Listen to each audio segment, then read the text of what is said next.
Bien, buenas tardes a todos. Muchas felicidades por este día, dicen, ¿no?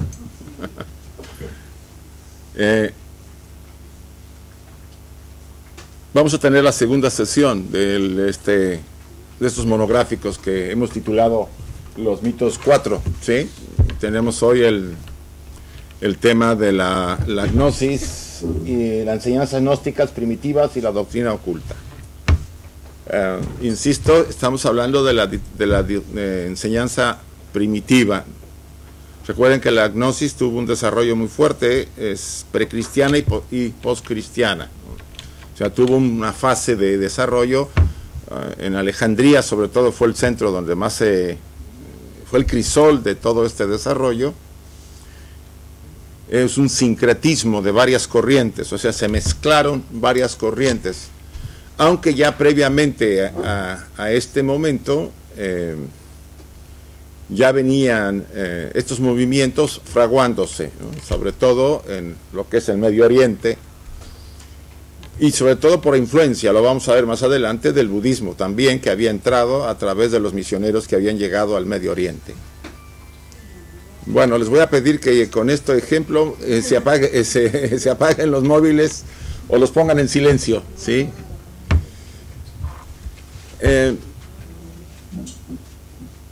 Esta sesión es la segunda. Tenemos todavía la siguiente, que sería el próximo lunes, sobre alquimia, ¿sí? Y la última sobre el asno de oro de Apuleyo, ¿sí? El día 7 de mayo. Es que se desfasó, primera por la Semana Santa, que aquí se festeja el lunes, y la siguiente yo estaba en Bilbao, no llegaba a regresar. Entonces yo tuve que hacer este movimiento. Les dieron un material. Yo les traje un complemento, que fue unas imágenes que yo hace muchos años las hice, cuando empezaba a trabajar las ideas de la enseñanza gnóstica. ¿Se acuerdan? Antes se usaban las transparencias, los acetatos, que son de ese tipo, ¿no? Yo lo que he hecho es fotocopiarlos, y como tienen una síntesis y una estructura de los sofitas, de una de las grandes sectas gnósticas del primer siglo, me pareció interesante darles a ustedes la idea de lo que es la cosmogénesis desde el enfoque de los sofitas. Otro punto que quisiera aclarar es el tema de cómo manejar el criterio sobre este material.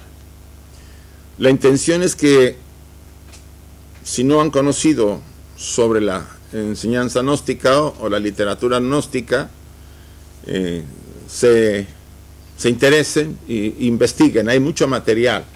Internet tiene muchas webs sobre este tema.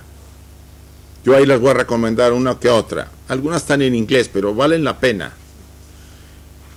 Madame Blavatsky en la Doctrina Secreta los introduce muchísimo, y sobre todo en la obra de Isis sin velo.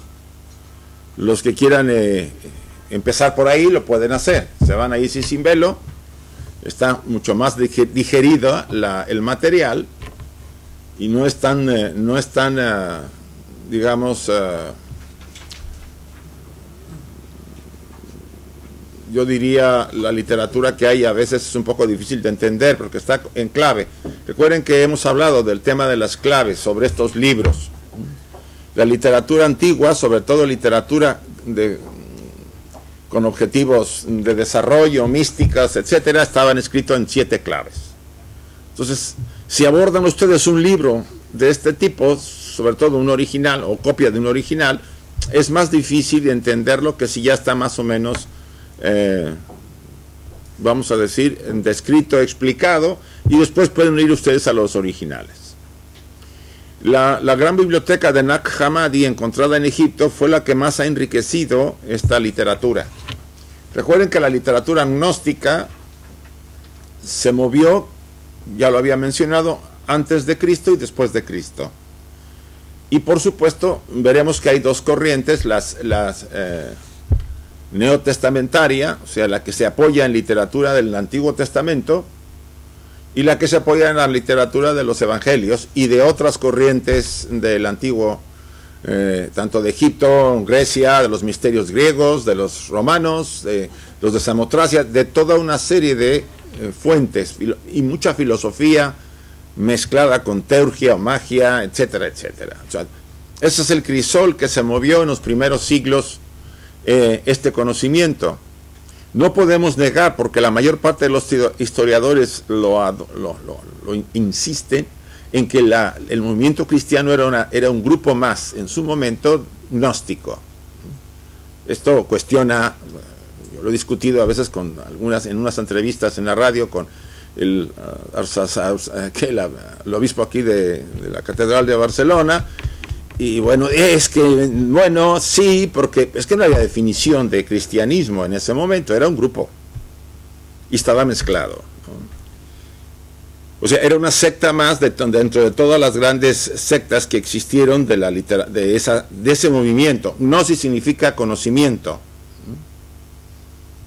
Entonces, el cristianismo era parte de ello. No se distinguió hasta después del siglo III, entrado al IV, cuando Constantino decidió pues asumir que el cristianismo era una religión que le podía ayudar, porque el imperio se le estaba cayendo, ¿no? Ya había muchos problemas. Ante esto yo les pido a ustedes que lo que yo afirmo no es, ni pretendo ser dogmático, ni intentar dar cátedra. Soy un estudiante que lo que quiero es que se interesen y que ustedes investiguen y que cuestionen muchas cosas, sobre todo en este campo que es un poco incógnita para muchos buscadores, porque no es que no lo busquen, no es que no lo conozcan, es que parece que es algo que no tiene mucho peso. Tiene un gran peso. Gran parte del desarrollo de Occidente está basado en estos entre místicos, escritores, filósofos que aportaron muchísimo para el desarrollo, sobre todo en el campo ahora, hablando con algunos otros psicólogos, hay mucho material de este autor, de estos autores en la ciencia, sobre todo en el campo de la psicología, sobre todo moderna. Bien, entonces abran un poquito su marco de referencia. Si hay algún punto que no les parezca, pues no le hagan caso, no va a pasar nada. Si algo les interesa, pues investiguemos. Esa es la aclaración, ¿no? Y si no les gusta algo, pues no le hagan caso, así de plano, pues está medio loco Hawley, no va a pasar nada. Yo, la verdad, no me va a ocurrir nada si no les parece lo que le estoy diciendo en un momento dado.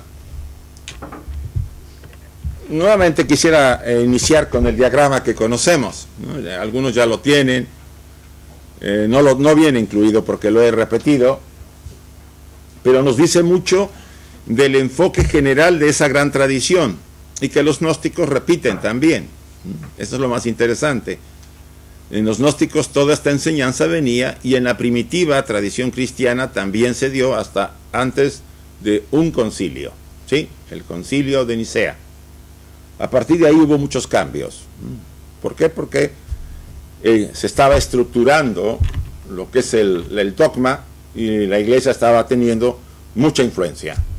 Y en Nicea se hicieron cambios que incluso segregaron a muchos grupos que se autodenominaban cristianos, pero que a partir de ahí dijeron, tú no, solamente estos, ¿sí?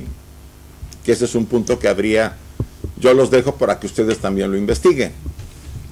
Originalmente nos dice la enseñanza que la fuente de donde todo emana, y esto coincide en los gnósticos, es absoluto, ¿no? Le hemos llamado la seidad, aquello, no tiene un nombre, ni se lo podemos poner porque es algo que está más allá de la concepción.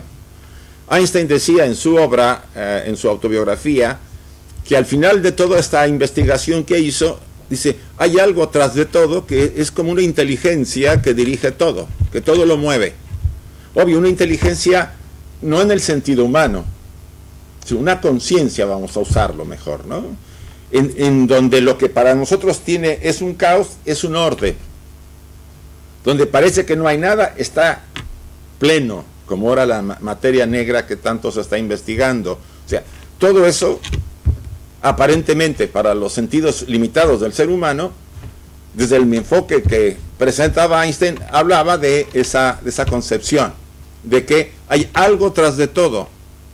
Entonces, esa fuente, que parece ser llamada el absoluto en la tradición Vedanta y en otras tradiciones en la India, es la que contiene, es de donde todo emana y a donde todo volverá cuando se repliegue este cosmos.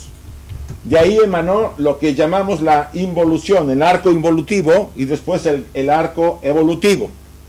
Las esencias mónadas, como dice Leibniz, que de esa fuente, o sea, las mónadas, las almas, los espíritus de cada uno de los seres humanos y de toda la forma de vida de este cosmos se emanaron de esa fuente y llevaron a cabo un proceso participativo saliendo del espíritu y transitando hacia la materia, pasando por las etapas mineral, vegetal, animal y llegar a la humana. Esto es muy cabalista, ¿sí? Pero también mucho de la tradición hermética hasta aquí está mezclada.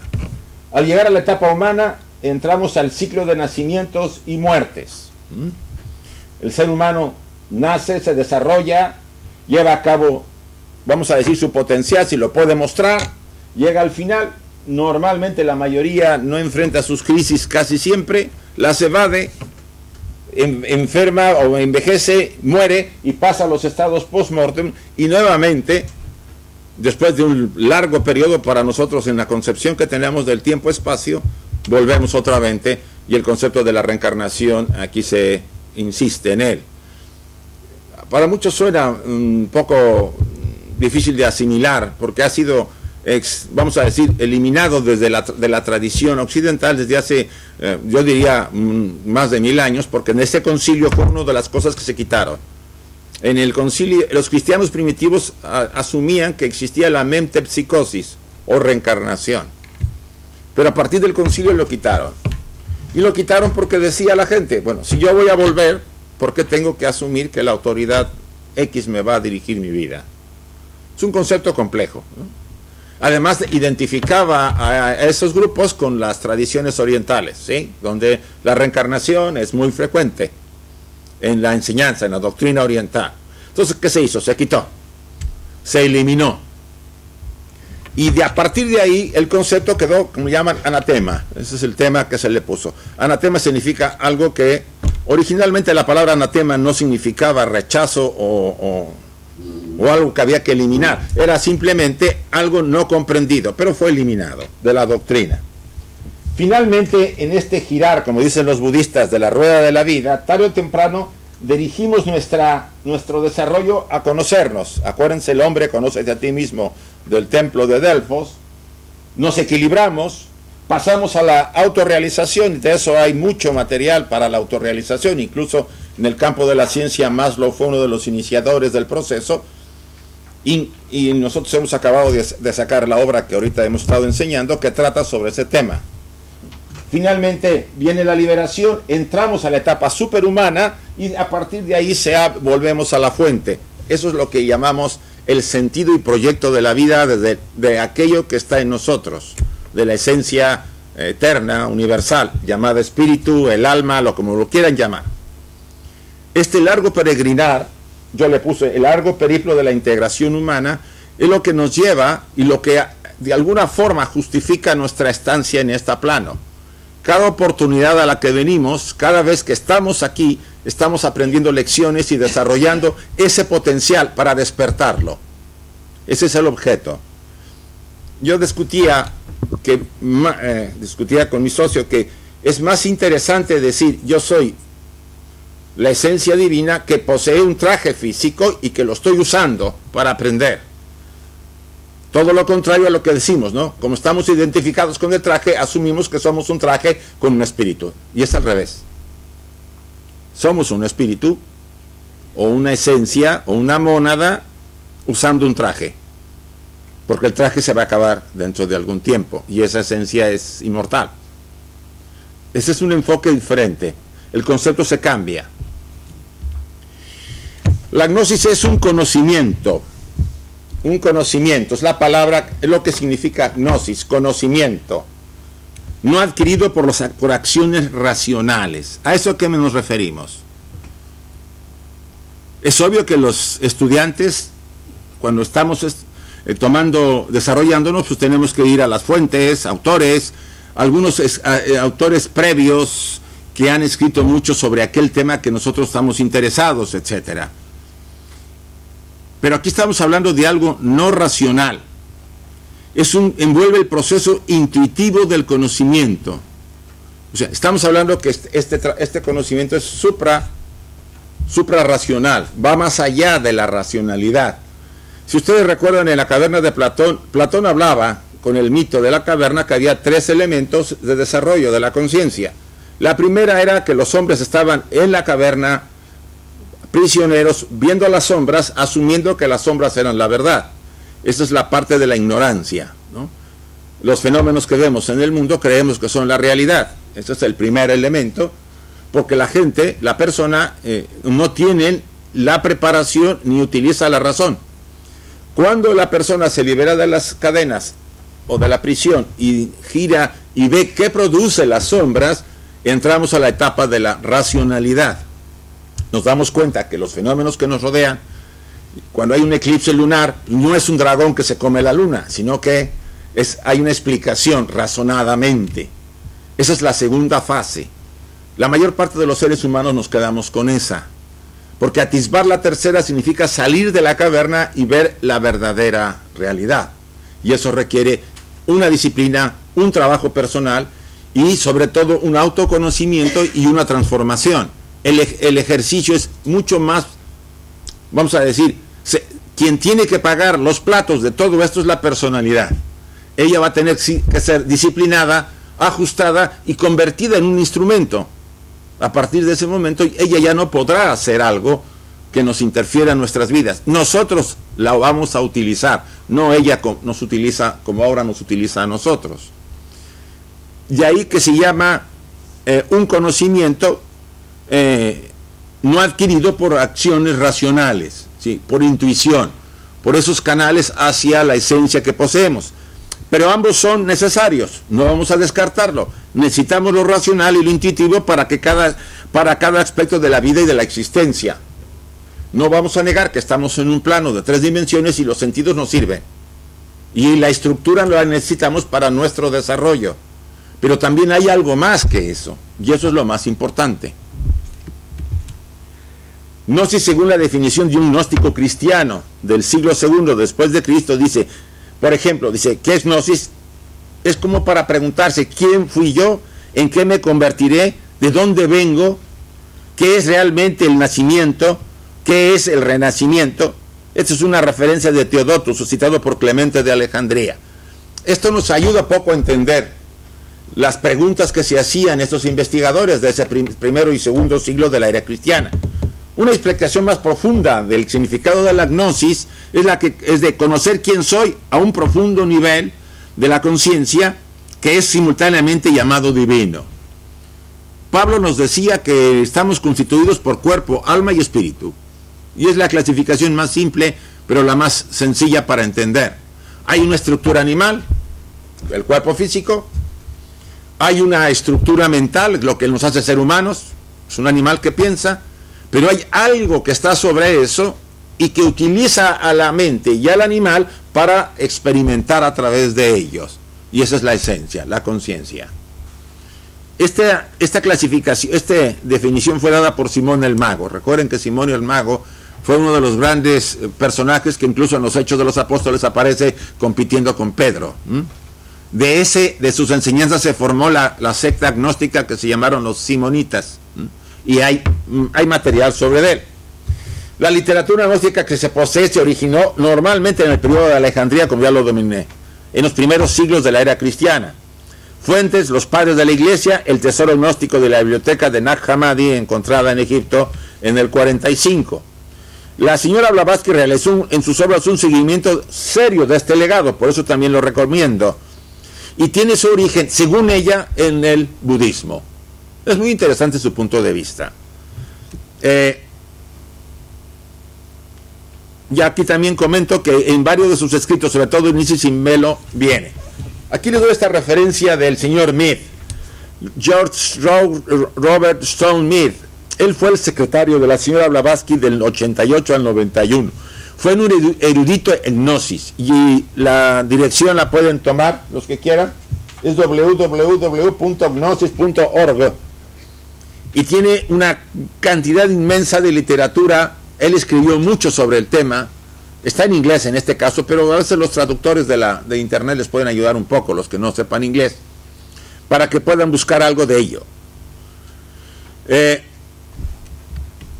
Y aquí venimos a lo que Blavatsky dice de la genealogía de la gnosis, de esa corriente. ¿Por qué el budismo? Ella habla de budismo, brahmanismo, budismo, y están los gnósticos no cristianos y los gnósticos cristianos. ¿Por qué budismo? Al principio, antes del brahmanismo. Ella se va hacia las épocas más antiguas del desarrollo occidental. Recuerden que nuestro origen se pierde en el tiempo con la mezcla de los indoarios. La fuente que trae a Occidente, vamos a decir, la raza blanca, la mezclada, que hay unas subrazas ahí mezcladas entre latinos, nórdicos, etcétera, se funden en el Oriente, ¿no? Entre el Medio Oriente y el Oriente, ¿no? Una mezcla de la tradición hindú con la tradición del Medio Oriente. O sea, Aryan era el que guiaba a este grupo nacido de las demás razas y que fue poblando Europa y el Medio Oriente. En ese momento había un conocimiento heredado del pasado. El budismo, la palabra budismo puede ser interpretada para muchos como el nombre de aquel grupo o aquella filosofía, porque no es una religión el budismo, es una filosofía, una forma de ver el mundo que se originó con el Buda hace 2500 años, más o menos. Pero nos estamos refiriendo a ese conocimiento. Si ustedes se fijan, acá está budismo con una D y acá está con dos Ds. Aquí estamos hablando de la fuente de sabiduría que venía siendo transmitida desde el pasado, que llegó a través de la tradición brahmánica, por toda la literatura de los Vedas, que conocemos que son parte de las grandes obras más antiguas que la humanidad tiene. Y de ahí, por supuesto, el budismo que conocemos, originado con el Buda, Siddhartha Gautama, hace 2500 años, donde se forma ya la corriente, porque realmente el Buda fue como Jesús, ¿no? Él dijo, yo no vengo a destruir el conocimiento, vengo a ¿qué? A hacer reformas para que esto sea más comprensible y sobre todo quitarle poder a los ¿qué? A los brahmines que controlaban realmente el conocimiento y tenían a la gente en un estado de ignorancia muy grande, ¿no? La casta brahmin pues controlaba la India.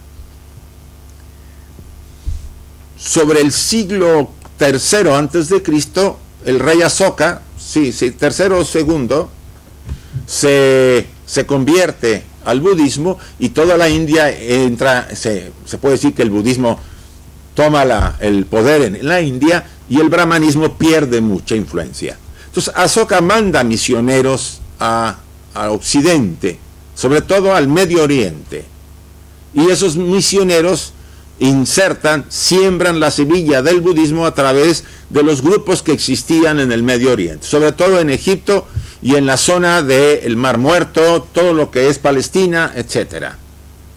Y a partir de ahí es sorprendente encontrar en los dogmas fundamentales de la gnosis los temas metafísicos del brahmanismo y del budismo. La gnosis fue la continuación directa de la Gupta Vidya de la antigua India, transmitida a través de Egipto. ¿Qué es la Gupta Vidya? Recuerden que hay varios conocimientos. Los primeros dos conocimientos son limitados sería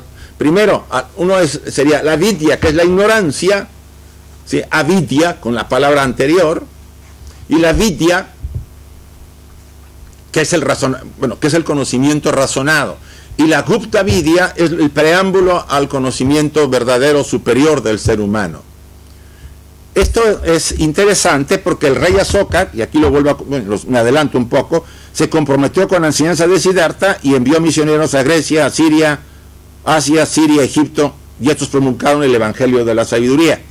Los esenios de Judea y Arabia, los terapeutas de Egipto, evidentemente fueron ramas de esta corriente. O sea, tanto en los esenios como los terapeutas en Egipto fueron influenciados por los budistas. Y eso lo vemos en las disciplinas de los esenios. Muy interesante. Recuerden que al Maestro Jesús se le asume que fue esenio de la corriente de los curadores, ¿sí? Porque habían los que curaban y los celotes, que eran los guerreros y que querían sacarse de encima a los romanos. Los gnósticos fueron divididos en varias fraternidades, como son los esenios, los terapeutas, los nazarenos o los cabalistas gnósticos y otros. Yo además les menciono estos, y no voy a entrar al detalle porque en este poco tiempo no podemos verlo.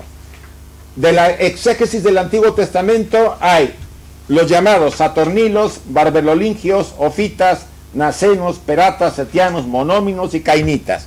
De eso tienen por ahí una hojita donde vienen todos a mano hechos. La primera página. De las dependencias de la neotestamentaria está Basílides, Valentinianos, Barbejanes, Gnosticoi, Carpócrates, Cerdón, Marción y los Hermógenes. Por mencionarles algunas. Había muchísimas. Y entre ellas estaba el cristianismo.